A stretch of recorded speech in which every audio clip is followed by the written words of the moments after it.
Colonization never ended in the white supremacist system. And as we see today, the colonization is in the mind. Now, those who have been enslaved and those who have been colonized, we're still dealing with the remnants of that through the colonization of the mind. Pick up my book, 7 Steps to Decolonize the Mind, and we will help deprogram you from the colonization that was put upon you by generations and generations of white supremacy. You can pick it up today on Amazon.com.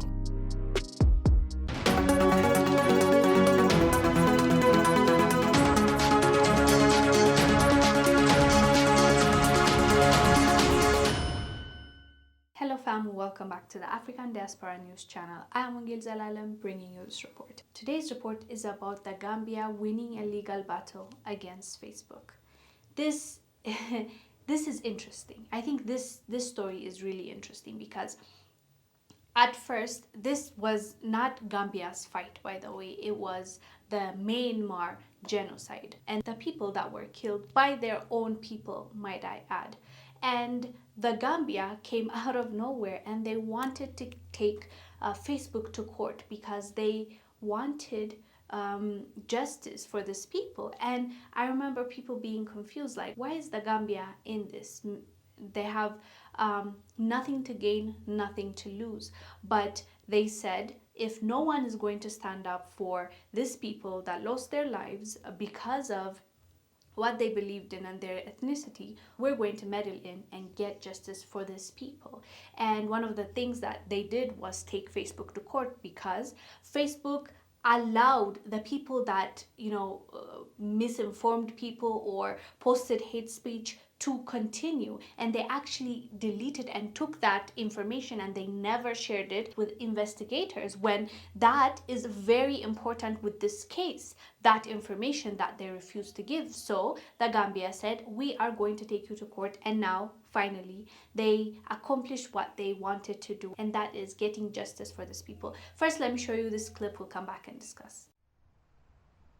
Facebook was ordered by a US judge on Wednesday to release records of accounts connected to anti-Rohingya violence in Myanmar.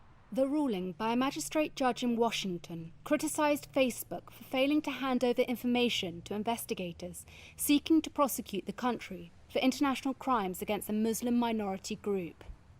Facebook has previously refused to release the data, saying it would violate a US law barring it from disclosing users' communications. But the judge said the posts, which were deleted, would not be covered under the legislation. He said, quote, Facebook taking up the mantle of privacy rights is rich with irony. News sites have entire sections dedicated to Facebook's sordid history of privacy scandals. A spokesperson for Facebook said the company was reviewing the decision and that it had already made disclosures to a UN body.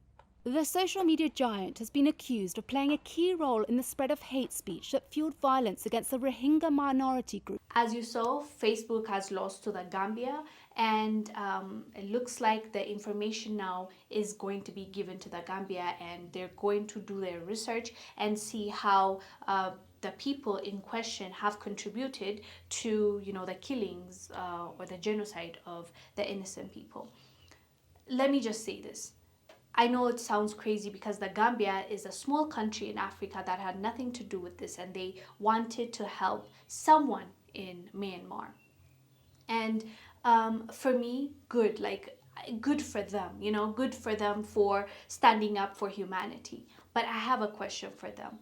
Do you keep the same energy to your people or to another African country? How Ethiopians and Kenyans and Nigerians and Ghanaians are being treated in Saudi Arabia, in Lebanon. We've been talking about modern day slavery. Nobody's standing up for them, right? Have you considered standing up for your brothers and your own people? If the answer is no, then, we have to help ourselves, our family first, before we even, extend our hands to other people. I'm not saying it's a bad thing, them trying to help Myanmar people that lost their lives because basically other people didn't like them, and that's not fair. Of course that's not fair. But the Gambia being a country in Africa, it would have been wonderful to also report that they were taking so and so to court because they were fighting for their brother that is Zimbabwean, or their sister in Nigeria, or what I mean, like in the African continent, in the Gambia.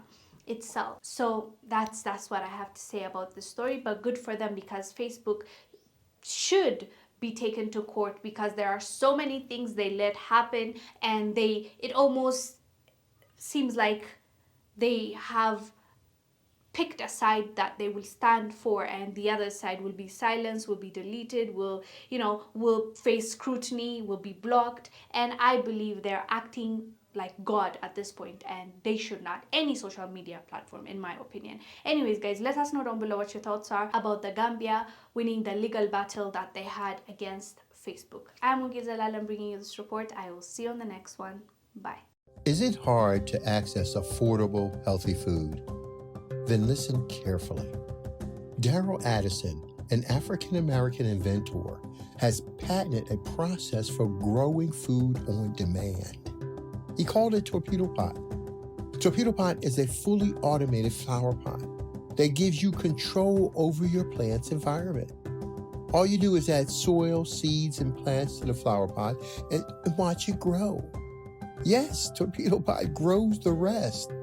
Visit www.torpedopot.com.